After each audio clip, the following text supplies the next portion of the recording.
The promotion of safety on a railroad is a community affair. It takes leadership, supervision, and the full cooperation of the employees.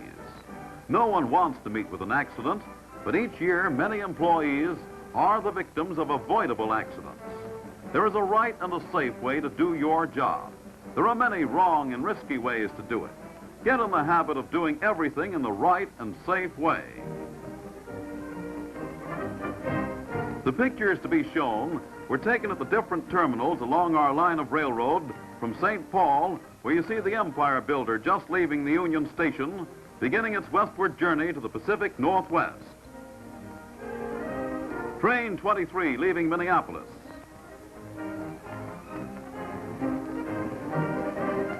Butte. Whitefish Yard. Hilliard Depot. King Street Station, Seattle. Klamath Falls Office and Depot Building, and various other terminals. We will first discuss train service accidents. These account for 6 out of each 10 employee fatalities. We will point out some of the more serious of unsafe practices that are too often indulged in. Also, the right and safe way of doing the same job. There goes the noon whistle. What happens as the men leave the shop? Some cross the tracks at various places to take the shortest route to their favorite lunch counter. The most prevalent cause of fatalities to employees is being struck and run over. 1 out of each 2 employees involved in this kind of accident is killed. They were trying to save a few seconds. For what? It doesn't make sense, does it? The employees returning to work, no longer in a hurry, are using the crosswalk, the prescribed and safe route.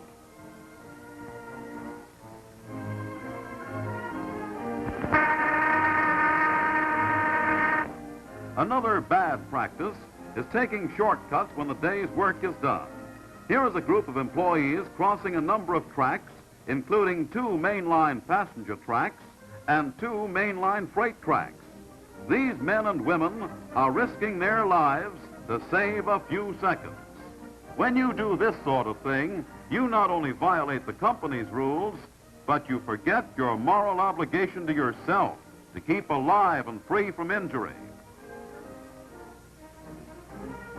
Mr. Carman, always look in both directions to make sure there are no cars or engines coming your way before stepping on or fouling adjoining tracks.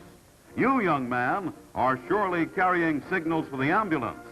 Never walk on a track if it can be avoided.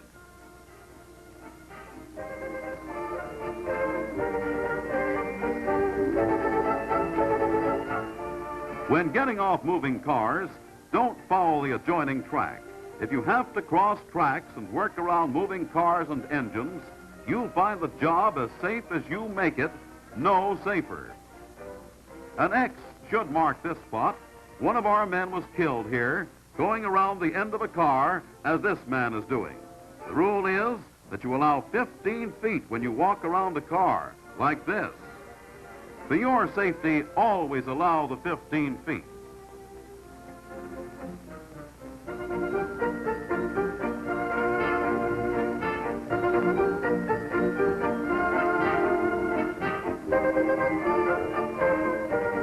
There are several ways to do a job, but there is only one right and safe way.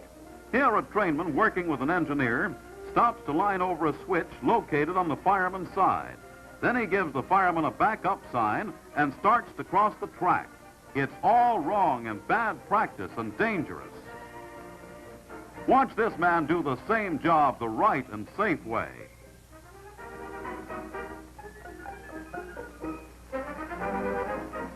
After he lines over the switch, he does not give a signal until he is back on the engineer's side.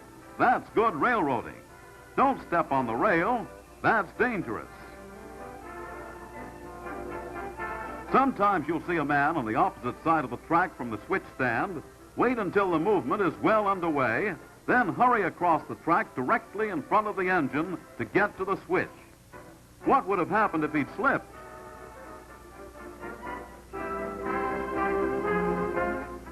This scene shows the same crew doing the same job successfully and safely, taking no chances.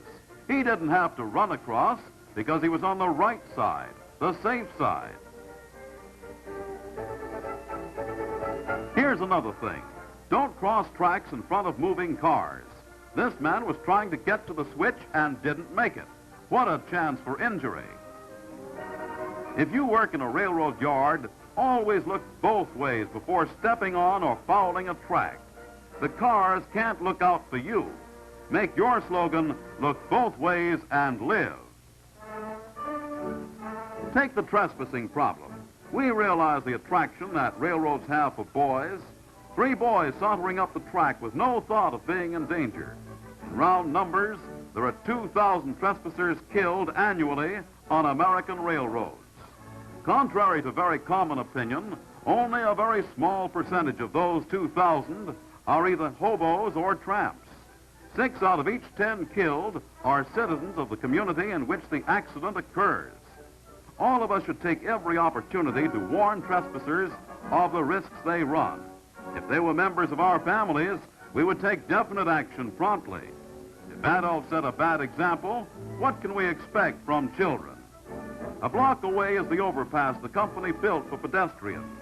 Why isn't it used? Coupling up air hose can be done safely. Carmen are protected by blue signals. Trainmen and yardmen normally do not have this protection. They must be alert. Here is a young man trying to couple up the air hose with his knee resting on the rail. He is not in a position to get away quickly if the cars begin moving. His foreman is telling him always to keep on his toes so that he can move quickly if the unexpected should happen.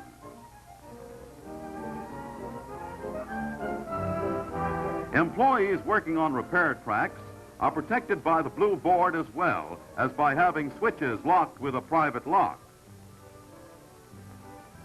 An engineer sounds the whistle to come in on the repair track.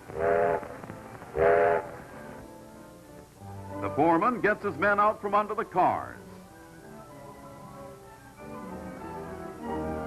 He removes the blue board, then he unlocks the switch. This is the right and safe way.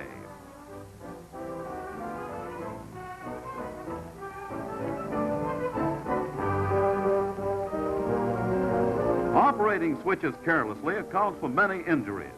Watch this operation of a ground throw switch. Wow! A painful shock, but it should never have happened. Why not do as this man is doing and prevent such needless foot injuries? Take hold of the ball of the switch lever and keep your feet back sufficiently to clear it.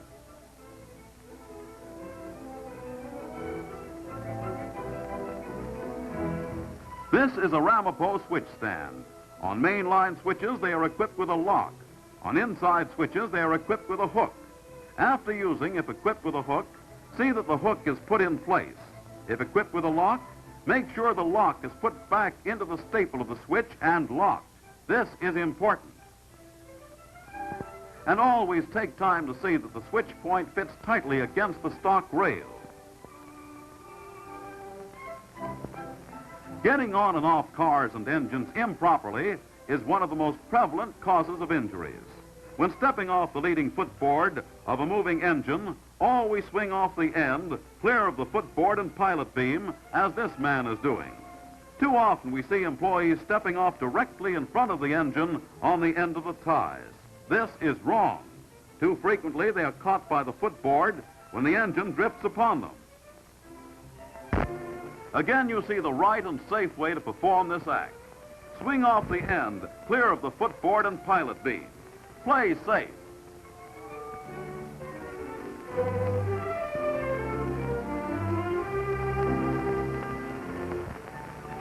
This looks like a setup with the boys engaged in conversation and out of position. The foreman doesn't realize that he's at the yard office until the last moment and drops off between the rails.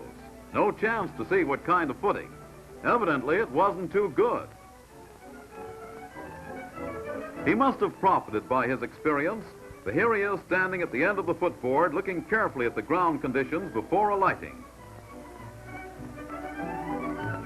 But don't step on the rail, that's bad too.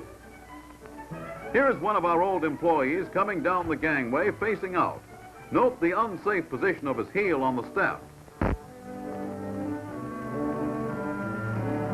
He's also carrying his grip. There are a number of men injured each year doing this sort of thing, coming down from engine cabs the wrong way. Now an officer tells him to come down the steps facing the engine.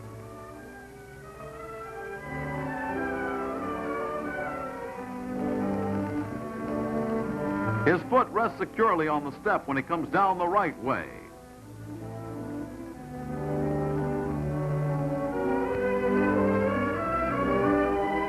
When he gets to the last step, he reaches up, gets his grip, and steps to the ground. You can see how much safer this is. Employees dismounting from cars or engines should always take time to look over the ground conditions where they are going to alight. The management desires to keep the property in good physical condition. There are bound to be times, as in this case, when there are obstructions that might cause a fall or a sprained ankle. Boarding trains carrying handbags which do not permit the free use of both hands is unsafe. Arrangements can and should be made to get handbags on the train before starting. These trainmen should have spread out so that both of them could board the rear end of the caboose.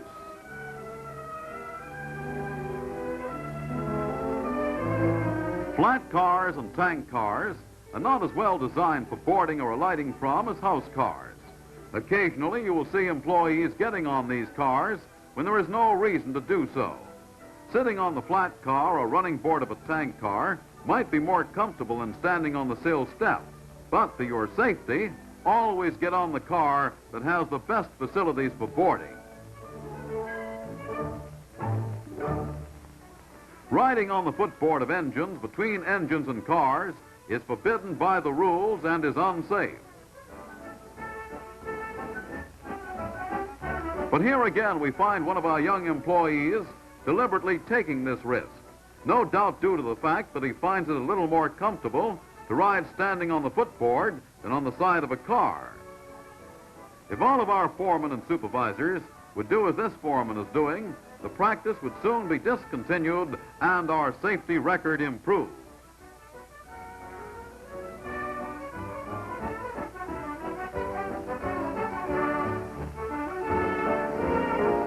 This fireman has opened up the manhole cover of the engine tender before pulling the spout around. Wrong.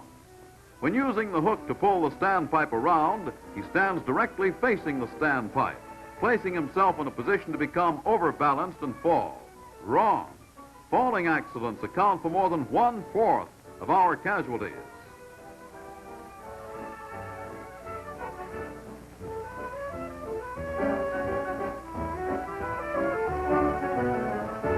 When he has finished taking water, he pushes the standpipe back into place before closing the manhole cover. Wrong. Again, he stands directly facing the standpipe while pushing it into place. Wrong.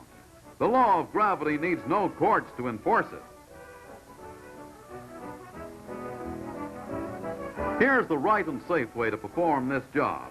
When placing the hook over the standpipe, he stands sideways, putting his left foot on the railing to brace himself. There is no likelihood of his becoming overbalanced. After pulling the standpipe over the tender, he opens the manhole cover.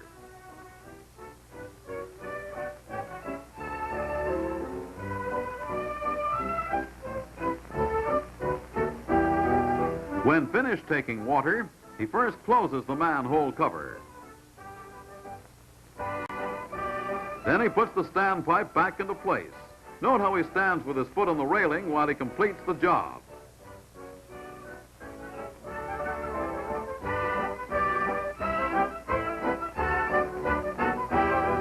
In keeping with a long-established custom, the engineer is climbing out through the cab window with his oil can in one hand, using the narrow ledge, which is for emergency use only, to reach the running board. This has proven a dangerous practice and has caused serious injuries. It has been forbidden for years. Here an officer stops the engineer and directs him to do the job in the right way. There are good, safe facilities for getting down from the engine the correct way, as well as good steps and handholds in the front end of the engine for getting up onto the running board. Why not do the job the safe way?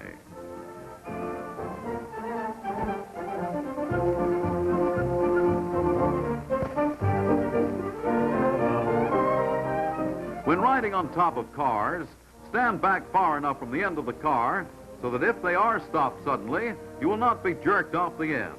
This man is getting up too close for safety. His foreman stops the movement and tells him why it is dangerous to ride so close to the end of the car. He instructs him to stand well back and toward the middle of the car. Occasionally, the pin puller fails to get the pin, as happened here. But this man was prepared, and it was a good thing that he was. Falling accidents while operating handbrakes are occurring too frequently, largely due to the employee's failure to perform their work the safe way. We are going to discuss the different types of handbrakes that are universally used. The old-style horizontal wheel brake operated from the deck of the car, the platform brake with a horizontal wheel, and the power handbrake with vertical wheel operated from the brake platform. But let's start from the ground and work up. Going up, turn your foot partly sideways for secure footing, keeping a firm hand grip on each ladder rung. First, we observe him setting a deck brake, pushing on the brake club, but he is too near the center of the end of the car.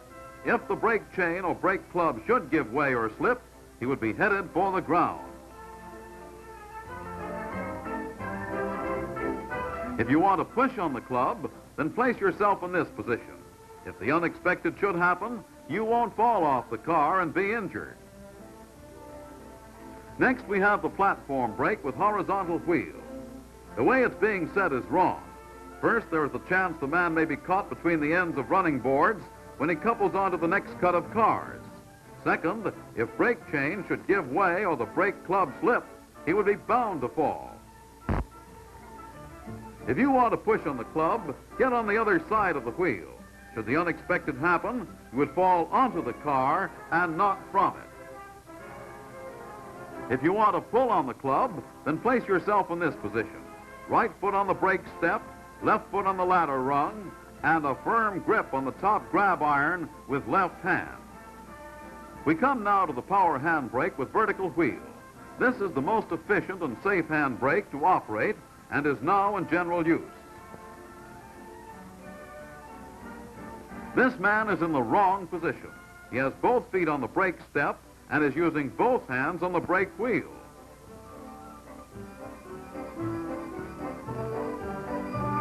This one is doing all right in setting the brake, but when he wants to release it, he lets loose of the grab iron with his left hand. Watch. All wrong. These brakes are so designed that you can obtain all the braking pressure desired by the use of one hand on the brake wheel. Never use a brake club in a power handbrake. Never let loose of the top grab iron with your left hand to release the brake or to use on the brake wheel to set it tighter. This brake is known as the one-man, one-hand operated brake. This employee is in the correct position for setting a power handbrake and is releasing it in the proper manner.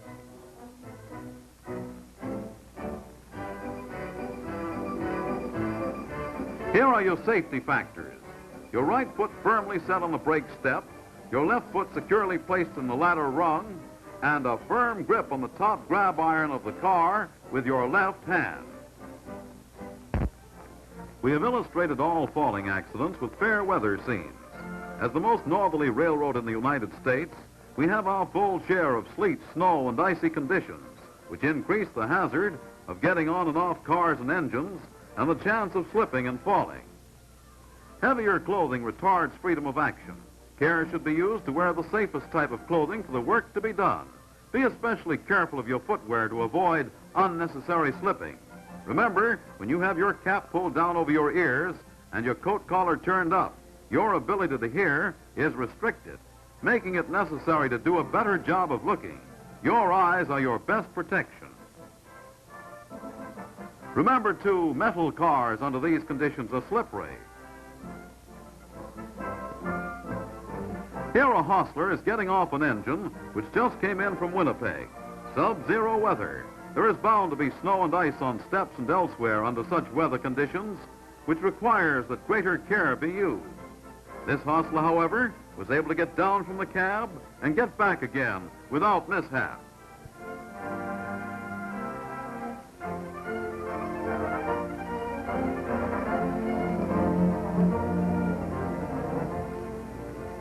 We even experience slippery conditions during the summer months due to rains. Again, these conditions necessitate men wearing clothing suitable for the occasion. Accidents due to slipping and falling and getting on and off cars and engines can best be prevented by the individuals involved. We should all consider our ability and be mindful of our limitations. As we grow older, we become less active, especially in getting on and off cars and engines. Always consider ground conditions. Is it daylight or dark? How are we dressed? Are we wearing only safe clothing? If you are required to get on and off cars, knee-length coats are preferable. They give you freer knee action. Is the speed too great for safety? Or does our physical condition require slower speed? If so, play safe. Think first. Our management has eliminated literally thousands of restricted clearances in the past few years and intends to do so wherever it's possible. Employees should remember these are hazards common to every railroad. They were all here when we came and asked for the job, none having been built in recent years. We must familiarize ourselves with their location, as we agreed to do when we signed the application for employment, and use the care necessary to avoid injury.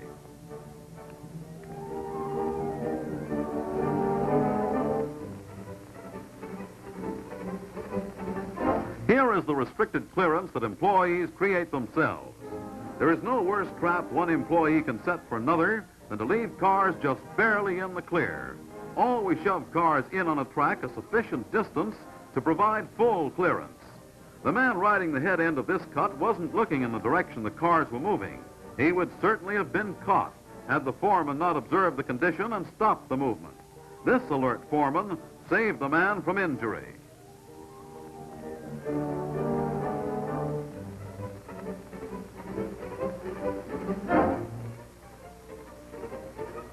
Needless injuries in coupling and uncoupling cars are still occurring. This employee is riding the leading footboard, coupling onto a car of rails that have shifted. In trying to adjust the coupler with his foot, he could have been injured.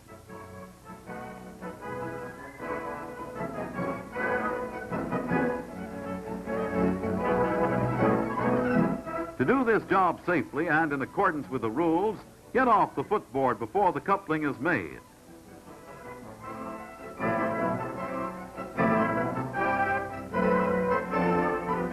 Stepping in between cars to open or adjust knuckles as they are about to couple is dangerous, as those in the business know.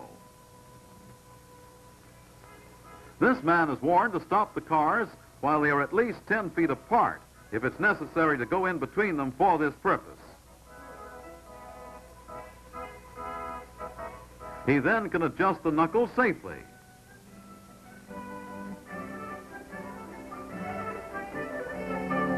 Why take chances?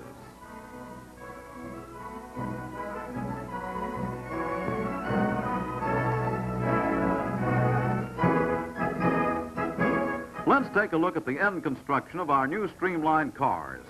You will note that the diaphragm is as wide as the cars.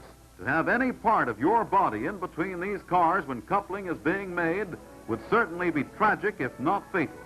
If you are in the habit of stepping in between cars while they are being coupled, stop it now before it's too late.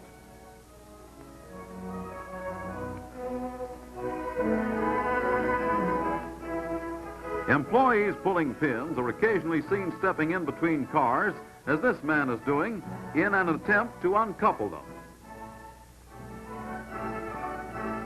He is being told by his foreman that such practice is forbidden and dangerous. If for any reason you can't get the pin in the car with the pin lifter on your side, stop the movement, cross over, and use the pin lifter on the other car.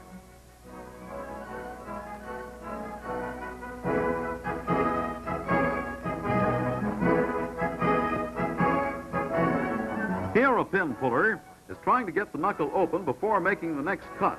Can you think of anything more dangerous than backing up in front of a moving car? If you slip or trip, you haven't a gambler's chance. To open the knuckle, wait until the car is stopped, then open it. The accidents discussed have been train service accidents. Now let's talk about train accidents.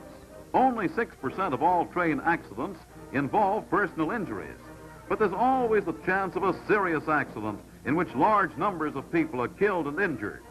Any train accident may be serious. Let's try to prevent all of them. 62% of all the reportable collisions are yard switching accidents from causes such as shoving track blind, not knowing how many cars are on the track, and not having an employee stationed to observe and control the movement, cornering cars while switching on ladder tracks, failure to properly secure cars with handbrakes, especially in yards where there is a slight grade. The last results in more damage than any other cause.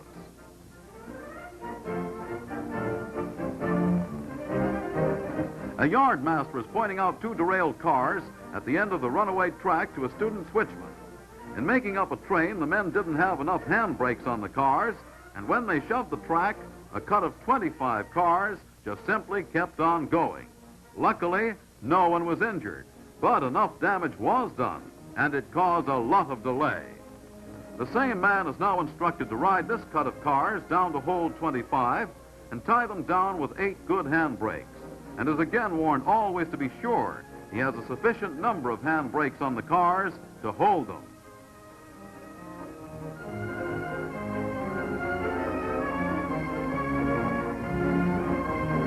Rule 99 reads in part, when a train stops under circumstances in which it may be overtaken by another train, the flagman must go back immediately with the flagman signals.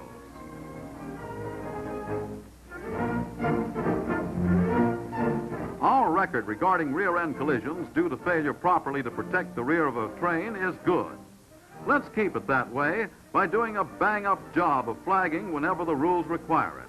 This is one time when nothing short of 100% performance is good enough.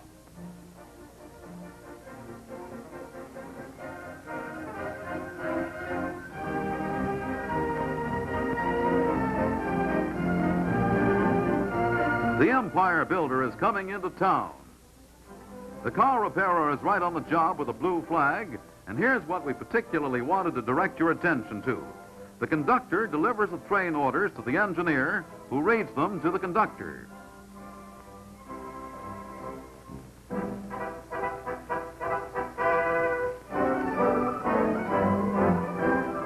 They compare time.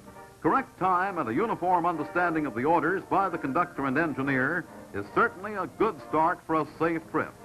The other members of the crew, the firemen and brakemen, must also make time comparisons with each other, read all train orders, and keep in mind their requirements.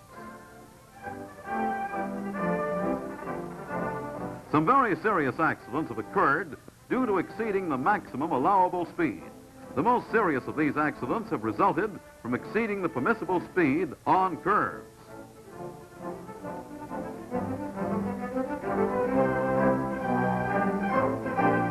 Trainmen, especially engine men, must be alert to the need of complying with all speed restrictions, regardless as to whether they are provided by speed control signs, train orders, special instructions, bulletins, flags, or signal indications. Here is a 35-mile speed restriction sign placed because of an 8-degree curve. The important thing for engine men to understand is that excessive speed is considerably more hazardous on sharp 8 to 10-degree curves than it is on flatter curves, such as 2 or 3 degrees. Observe all speed restrictions. If there is to be any variation, have it on the safe side and never exceed the maximum allowable speed.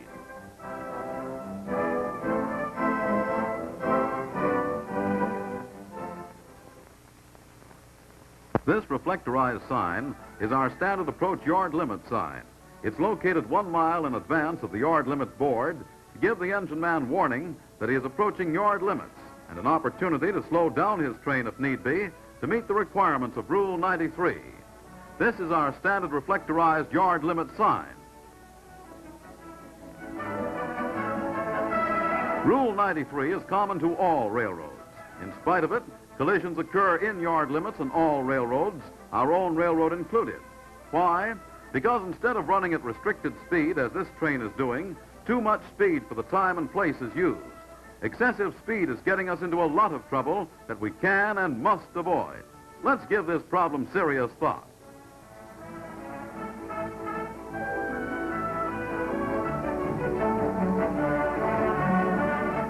Here's a group of men who have been promoted to engineers. An officer is discussing the accidents we are having due to disregard of automatic block signal indications. Their attention is directed to a stop and proceed signal, and he states that no engineer would disregard the indication of this stop signal if he could get his train stopped. He says, "Come back to the next signal, and I'll explain why the engineer is not always able to comply with the stop and proceed signal." This is an approach signal, indicating proceed prepared to stop at next signal. Trains exceeding medium speed must at once reduce to that speed. Here is where the trouble starts. If you respect the requirements of this signal and control the speed of your train accordingly, you will always be able to stop at the stop signal.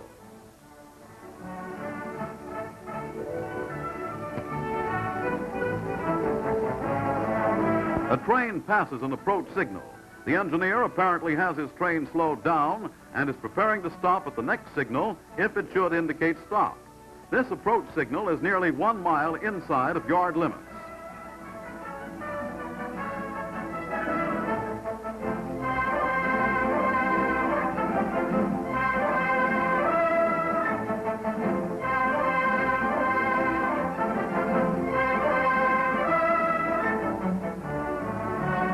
Another train passes the same signal showing approach indication, but this engineer doesn't seem to have paid any attention to its requirements. He's hiking right along. Hope he's able to stop at the next signal if it should indicate stop.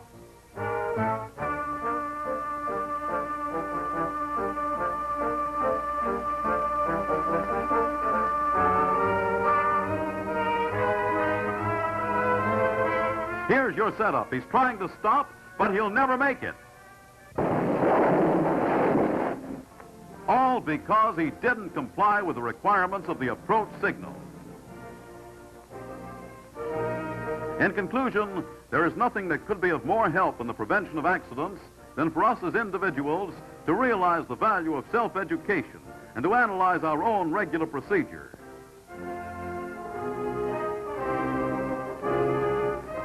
In crossing tracks, always use the prescribed and safe route.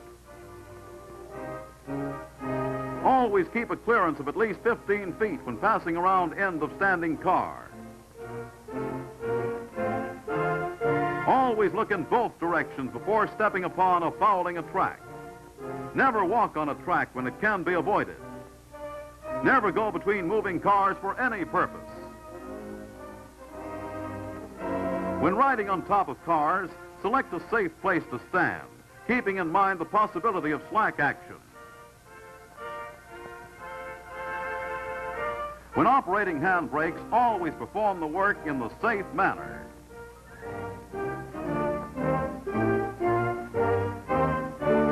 When getting on and off cars, remember always to select the cars with the best facilities for boarding.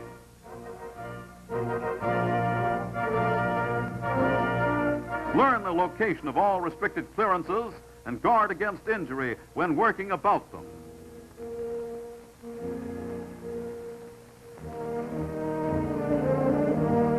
Keep in mind all speed restrictions and control the speed of your train accordingly.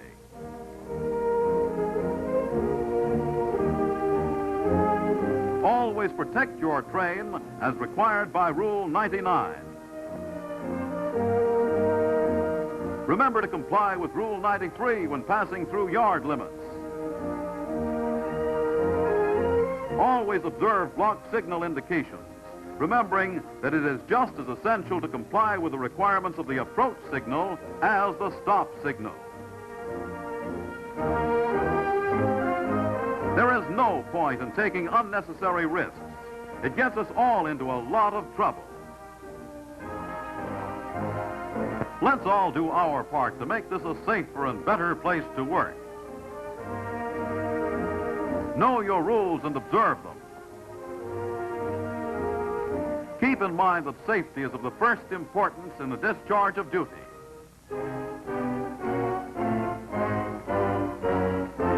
Why risk your life?